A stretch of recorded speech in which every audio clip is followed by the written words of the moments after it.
Maddie!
Katalog nummer 10 fik en plads i løbet af travmønstringen.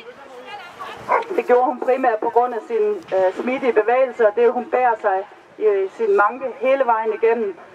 Hun er som sagt meget, meget smidig og langtrækkende, og det er det, hun får pladsen på her.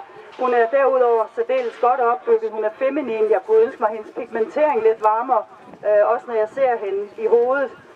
Ligesom hendes øjne også lige mangler den sidste slip for at kunne kaldes absolut mørke. Hendes ører er korrekt ansatte. Hun har en højt anlagt manke. Jeg kunne ønske mig den sidste genvinkling for. Hendes kryds kunne jeg også ønske mig en anelse længere, men hendes over- og underlinjeforløb er altid af betragtning rosværdigt. Hendes bevægelse er ligesom foregående lige, når jeg ser hende forfra og bagfra, og hun er flydende, hun er meget, meget let ved at bevæge sig, og hun præsenterer sig flot hele vejen igennem med sin manke som højeste punkt.